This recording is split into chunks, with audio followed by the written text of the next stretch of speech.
Dear student, पिछले भाग में हमने ग्राफ के द्वारा शून्यकों की गणना के बारे में पढ़ा।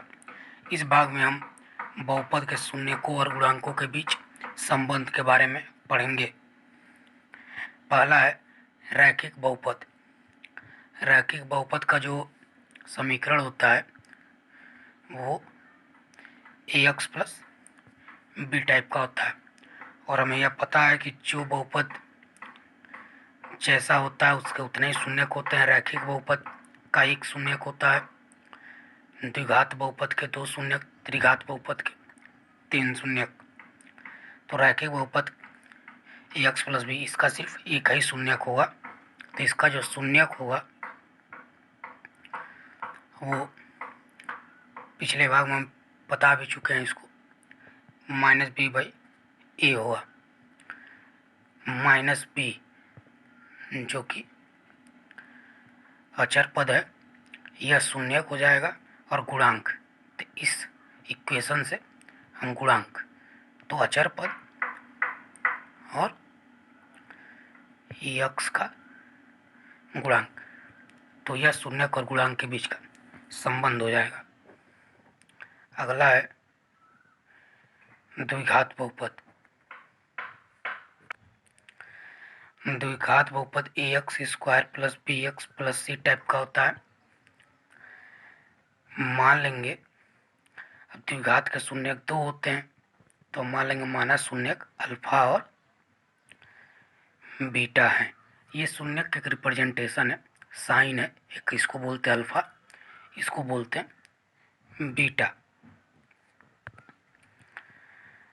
तो जो शून्यक का समअप होता है, जो जोड़ होता है, यानी इन दोनों का जोड़ दे अल्फा प्लस बीटा, तो यह माइनस बी बाई ए होता है।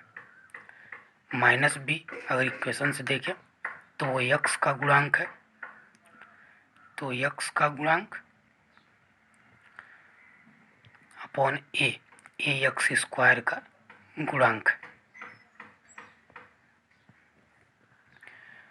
शून्यक का गुणा भी होता है अल्फा इंटू बीटा,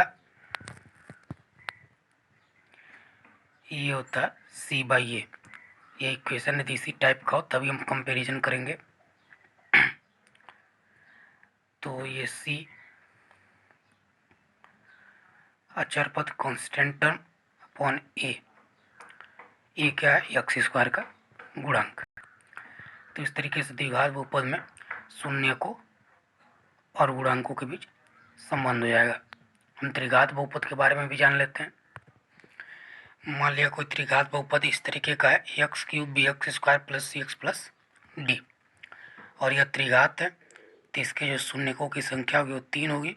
तो मान लिया शून्यक अल्फा, बीटा और गामा है, ये 3 शून्यक हैं। तो शून्यकों के बीच योग का जो संबंध होगा वो minus B by A. Minus B यानी माइनस एक्स स्क्वायर का गुणांक, और ए क्या है, एक्स क्यूब का गुणांक। इसी तरीके से दो शून्यकों का गुणनफल का योग जो होता है वो सी बाई ए। सी क्या है, एक्स का गुणांक, ए क्या हो जाएगा, एक्स क्यूब का गुणांक। इसी तरीके से तीनों का गुणनफल यदि ले लें तीनों शून्यकों का, तो ये होता है minus D by A. D क्या है, अचर पद है, और ये एक्स क्यूब का गुणांक। इस प्रकार से यदि कोई भी हमारे पास त्रिघात बहुपद हो तो उसके शून्यकों और गुणांकों के बीच जो संबंध है इस तरीके से वेरीफाई कर सकते हैं, या कोई एक दिखा तो दूसरा निकाल सकते हैं। अब इस पर आधारित हम कुछ प्रश्नों को सॉल्व कर लेंगे। निम्न द्विघात बहुपदों के शून्यक ज्ञात कीजिए और शून्यकों तथा गुणांकों के बीच संबंध की सत्यता की जांच कीजिए। X square minus 2x minus 8, 4s square minus 4s plus 1। तो सबसे पहला हम सॉल्व करेंगे। ये हम देख रहे हैं X square plus B X plus C type का है, तो यह एक द्विघात बहुपद का एग्जाम्पल है। सबसे पहले हम इसके शून्यक ज्ञात करेंगे। यह द्विघात है तो इसके दो शून्यक होंगे, तो सबसे पहले हम उन दोनों शून्यकों को ज्ञात कर लेंगे, तो हमारा एक आंसर हो जाएगा शून्यक।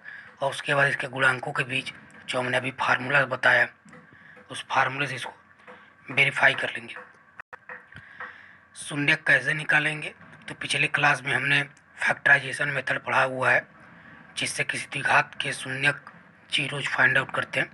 इसमें करते क्या है कि जो यहाँ कांस्टेंट टर्म होता है और इसका जो कोफिशिएंट होता है, पहले इन दोनों को मल्टीप्लाई कर लेते हैं। इसके बाद जो नया टर्म आता है उसको ऐसे दो पार्ट में फैक्टर करते हैं, जिसका सम अप जो है कोफिशिएंट ऑफ यक्स आना चाहिए। तो यहाँ हम देखेंगे तो यहाँ सी की जगह 8 है -8 और ए की जगह 1 है, तो -8 इंटू 1, तो ये क्या हो जाएगा -8। अब इस -8 को ऐसे दो पार्ट में फैक्टर करना है, जिसका सम अप या सब्ट्रैक्शन करने पे यक्स का कोफिशिएंट, तो यक्स का कोफिशिएंट क्या है -2। तो हम इसको दो पार्ट में से कर लेंगे, एक कर लेंगे -4 और दूसरा कर लेंगे 2। इन दोनों को यदि मल्टीप्लाई करेंगे तो हमारे पास -8 आ जाएगा, और यदि इन दोनों को ऐड करेंगे तो हमारे पास यक्स का कोफिशिएंट -2 आ जाएगा। अब इसको सॉल्व करते हैं। X square -4x plus 2x -8, दो का पेयर बना के कॉमन लेंगे, तो यक्स -4 प्लस 2, तो इस तरीके से x -4 x प्लस 2 मिल जाएगा। अब जो इसका शून्यक होंगे, मान लीजिए पहला अल्फा है, तो x -4 इक्वल टू 0, तो यहाँ से x इक्वल टू -4 उधर करेंगे 4 हो जाएगा। ये हमारा पहला शून्यक। इसी तरीके से दूसरा शून्यक जो हो जाएगा x प्लस 2 बराबर 0, तो x इक्वल टू -2 ट्रांसफर करेंगे तो इसको मान लिया बीटा। इस तरीके से हमारे दो शून्यक अल्फा और बीटा 4 और -2 मिल जाएंगे। अब इसको वेरीफाई करेंगे, तो हम जानते हैं कि शून्यकों का योग द्विघात के लिए होता है -b/a। तो फार्मूला होता है x का गुणांक माइनस अपॉन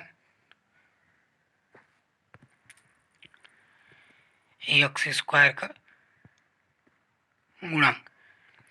अब यहाँ देख रहे हैं हमारे पास एक्स का गुणांक -2 है, तो एक्स का गुणांक जैसे ही -2 रखेंगे तो -2 इस माइनस का प्लस हो जाएगा +2, और एक्स स्क्वायर का गुणांक यहाँ पे 1, तो 2/1, तो ये एडिशन प्लस वाला वेरीफाई हो गया। अगला है अल्फा इंटू बीटा, तो ये होता है हमारा, सबसे पहले अल्फा इंटू बीटा कर ले, 4 मल्टीप्लाई बाई -2 -8, इसको लिख सकते हैं -8/1, और ये c/a होता है।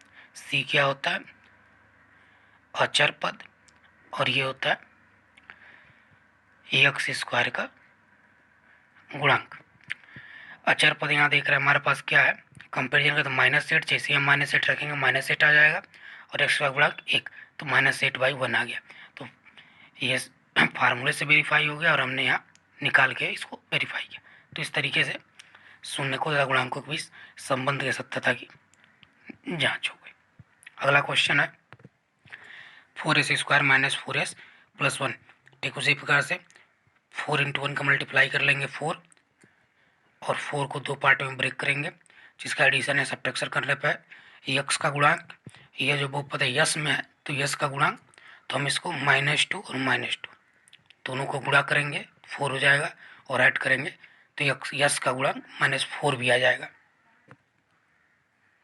और इस तरह से हम कॉमन ले लें तो 2s -1, या -1 कॉमन ले लेंगे तो ये 2s -1।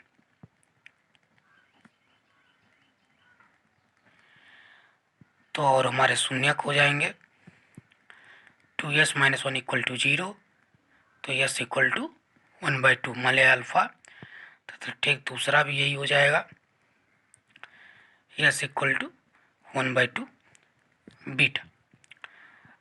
अब दोनों का योग अगर देखिए तो अल्फा प्लस बीटा 1/2 1/2 1, इसको 1/1 भी लिख सकते हैं। और फार्मूला होता है माइनस एक्स का गुणांक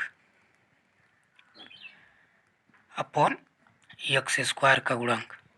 अब यहाँ से देखिए तो यहाँ इक्वेशन यस में है तो हम यस का गुणांक भी लिख सकते हैं। तो यस का गुणांक क्या है -4, तो -4 जैसे रखेंगे तो ये +4 हो जाएगा। और एक्स स्क्वायर का गुणांक 4 है तो +4/4 तो ये 1 हो जाएगा। तो ये वेरीफाई हो गया।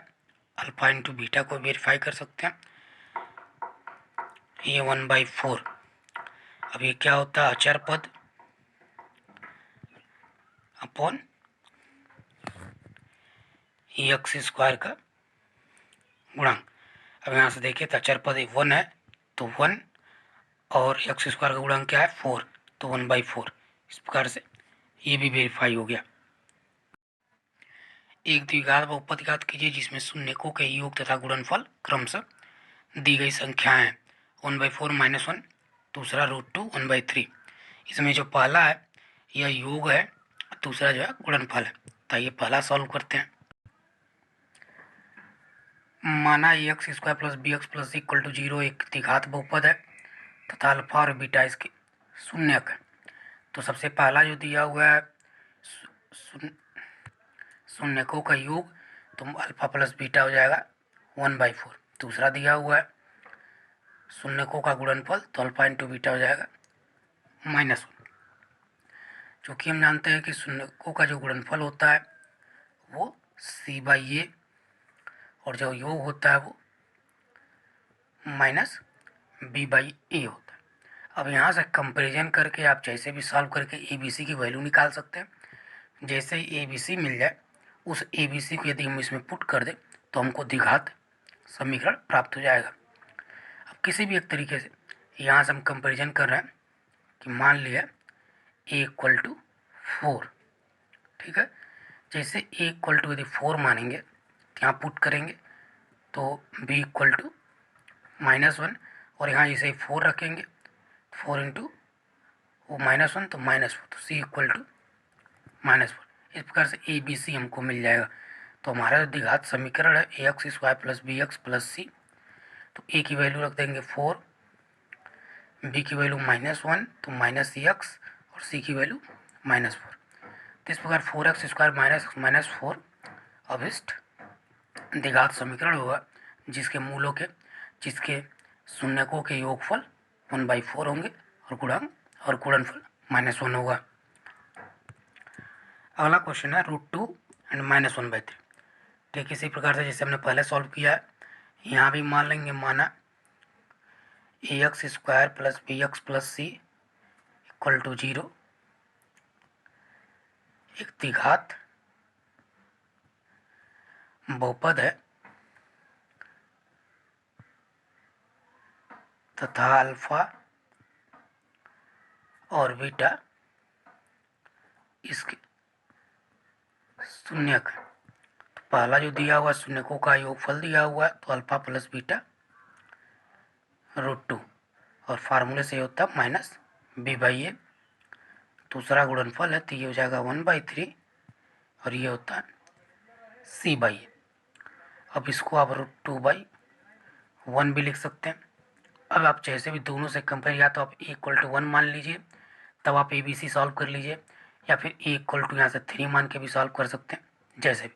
तो हम यहाँ से a = 1 मान लेते हैं। माना a = 1 कंपेरिजन। तो जैसे a = 1 हो जाएगा तो b = क्या हो जाएगा -√2। a = 1 तो क्रॉस मल्टीप्लाई करेंगे तो b = -√2। अब यहाँ a = 1 माना ही है तो 1 जैसे ही मानेंगे क्रॉस मल्टीप्लाई करेंगे तो a1 तो 1 यहाँ चला जाए तो c = 1/3 हो जाएगा। तो हमारा जो बहुपद हो जाएगा ax² bx + c जो है a की वैल्यू 1 तो x² √2x + 1/3। तो इस तरीके से हम यदि हमको शून्यक पता हो गुणनफल और योगफल तो हम द्विघात बहुपद बना सकते हैं।